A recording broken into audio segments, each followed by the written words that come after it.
Howdy, Jacob here. Today we're looking at Fidelity National Information Services in the financial services industry. 43 billion market cap, 52 billion enterprise value. They engage in the provision of financial service technology solutions for financial institutions, businesses, developers worldwide. Founded in 1968. Presume most people have heard of Fidelity. Revenue growth over the last 10 years, kind of all over the place, actually, as high as 34%, as low as negative 26%. Gross margin is up, operating margin is down. That's kind of interesting. Dividend, they have been paying a dividend, and last 2 years, something wonky happened. They must have one time sold off some assets. So we can't really see what it is in relation to earnings, but we'll see free cash flow once we get to the free cash flow statement. Those weird one-time sell-offs or write-offs really impacted their return on invested capital, but even historically, very abysmal. Their income statement shows those, doesn't actually show those one-time sell-offs, so that's kind of weird. Just says pre-tax 941 to negative 16, so something's weird, but I presume it's just a one-time non-recurring event. They have 440 million cash and cash equivalents with 6.1 billion short-term debt, 12.9 billion long-term debt. That's a massive concern to me. So you add that up, you're looking at about 19 billion in debt with less than a billion in cash.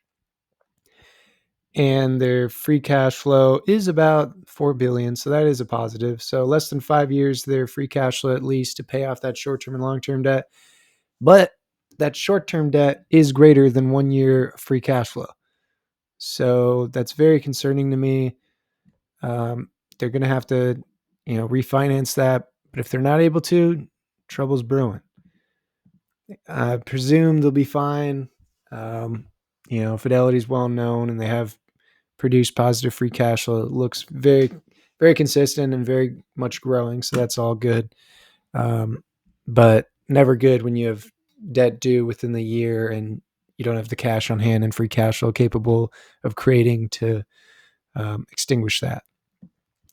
So we can see that they did spend a lot of money on debt in the last 12 months, which is good. Looks like they made some devastations to do that. So not great. But I mean, their other use of free cash flow, we have about $1 billion to dividends, quite a bit of share repurchases, but it is at hopefully advantageous times since it's not very consistent. Very volatile investments. That's going to be a good portion of their free cash flow allocation as well. So they are reinvesting through investments and intangibles. So I think that's enough to get me to make some assumptions here. So, I mean, for growth, I don't think we'll be seeing super sexy growth here.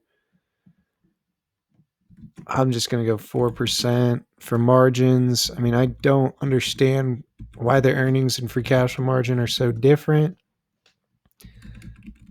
Maybe let's do 25 and 30. Share change, 1% for them is about 400 million. Offset stock-based compensation, $1 billion would be about 2%. So let's say 2%. P price to free cash flow, I mean, I guess 13. I think it's below market average based on growth, return on invested capital, and the net debt that they have. So I think these are the estimates I'm most comfortable with, and we're saying it needs to fall roughly in half before we get the return I look for here. So if I did a deeper dive, I definitely want to look into why their earnings and free cash flow margin are so different.